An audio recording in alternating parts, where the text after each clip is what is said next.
सांगितलं की या माणसावर लक्ष, म्हणजे नगरसेवकांवरती लक्ष, म्हणून ते घरीच आहेत पण त्यांच्यावर लक्ष आहे. ते कुठे जातात, काय करतात, कुठे बसतात, त्यांचे फोन, किंबहुना जे नगरसेवक आत्ता ताज लँडशाईडमध्ये कैदखान्यात आहेत त्यांचे फोन टॅप केले जात आहेत.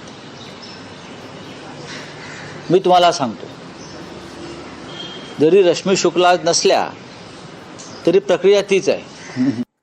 शिंदे सेनेचे नगरसेवक गेल्या 4 दिवसांपासून हॉटेलमध्ये असल्यानं अमित ठाकरेंची टीका आहे. नगरसेवक बेपत्ता आहेत का? अमित ठाकरेंचं असं ट्विट आहे. जनतेने निवडून दिलेले नगरसेवक 5 स्टार हॉटेलमध्ये आनंदाने कैद, असं ट्विट अमित ठाकरेंनी केलंय. सामान्य नागरिकांनी केलेल्या मतदानाचा अपमान नाही का, असा सवाल अमित ठाकरेंनी केलाय.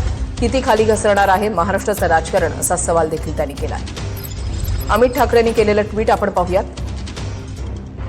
अमित ठाकरेंनी असं म्हटलंय की निकाल लागल्यावर खरं तर लोकप्रतिनिधींनी आपल्या प्रभागामध्ये जाऊन जनतेचे आभार मानायला हवे होते.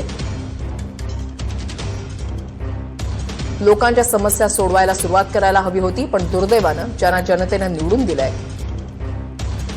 ते आज 5 स्टार हॉटेलच्या बंद दाराआड आनंदाने कैद आहेत. याला नक्की कारण काय?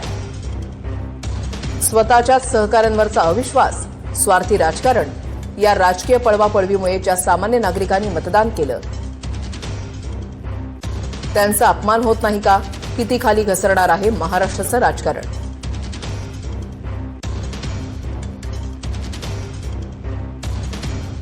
अभिनेता अक्षय कुमारच्या ताफ्यामधील वाहनाचा भीषण अपघात झालेला आहे. भीषण अपघातामध्ये ऑटो रिक्षाचा चक्काचूर झालेला आहे. जखमी रिक्षा चालकाची प्रकृती गंभीर आहे आणि त्याच्यावर सध्या उपचार सुरू आहेत. अक्षय कुमारच्या ताफ्यातील वाहनाचा भीषण अपघात. बॉलिवूड अभिनेता अक्षय कुमारच्या ताफ्यातील वाहनाचा मुंबईमध्ये अपघात झालाय. मुंबईमधल्या जुहूमधील थिंक जिम जवळ हा अपघात झाला. या अपघातात एका ऑटो रिक्षाचा चक्काचूर झाला. जखमी रिक्षा चालकाची प्रकृती सध्या गंभीर असल्याची माहिती आहे. अक्षय कुमार पत्नीसोबत विमानतळाहून जुहूतील बंगल्याकडे निघाला होता. त्या दरम्यान ही घटना घडली. अपघातावेळी अक्षय कुमार आणि त्याची पत्नी एकाच गाडीत होते. अक्षय कुमारच्या गाडीच्या मागे त्यांच्या सुरक्षा रक्षकांची कार होती. या दरम्यान एक मर्सिडीज कारचं नियंत्रण पूर्णपणे सुटलं आणि त्या मर्सिडीजने अगोदर ऑटोला धडक दिली. त्यानंतर ही कार अक्षय कुमार यांच्या सुरक्षा रक्षकांच्या कारला येऊन धडकली. पुढे अक्षय कुमार असलेल्या कारलाही थोडी धडक बसली अशी माहिती आहे. सर मैं वो टाइम मौके पे था, इनोवा जा रही थी इधर से और उधर से मर्सिडीज आ रही थी, तो रिक्शे वाले ने साइड दिया. इनोवा मर्सिडीज जो है ना, इनोवा से ठुकी तो मर्सिडीज अक्षय कुमार की इनोवा और रिक्शे पे आके गिरी पूरी. तो उसमें मेरे भाई को बहुत चोट लगी, उसका हालत सीरियस है, रिक्शा पूरा डैमेज हो गया है. हमारी बस इतनी रिक्वेस्ट है कि हमारे भाई का इलाज और हमारा जो रिक्शा डैमेज हुआ है उसका करके दे दे और हमें कुछ नहीं.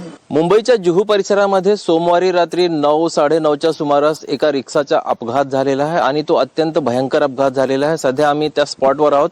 हे तुम्ही पाहू शकता की हाच तो रिक्षा आहे ज्याचा अपघात झालेला आहे आणि ह्या रिक्षामध्ये जो ड्रायव्हर होता, एकूण 2 जण ह्यामध्ये होते. समोरच्या रस्त्यावरती पुढे अभिनेता अक्षय कुमारची गाडी होती आणि त्याच्यानंतर त्यांच्या स्कॉटिंगची गाडी इनोवा गाडी होती. त्यानंतर इनोवाच्या मागे रिक्षा ड्रायव्हर होता.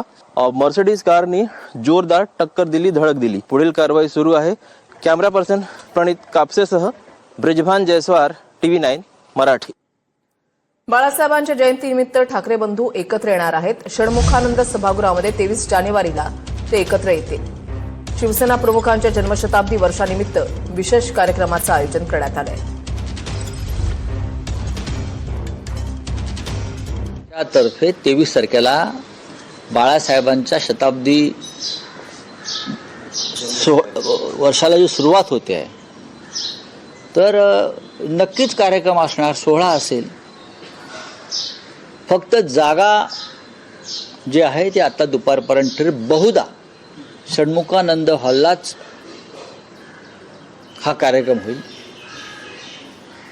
शिवसेना आणि मनसे यांनी हा कार्यक्रम एकत्र करावा अशी आमची भूमिका आहे आणि त्या संदर्भात सन्माननीय राज ठाकरे, महाराष्ट्र नवनिर्माण सेनेचे प्रमुख यांच्याशी आमची चर्चा झाली. एक छोटासा ब्रेक घेणार आहोत. पाहत राहा TV9 मराठी. हेडलाईन्सचे प्रस्तुत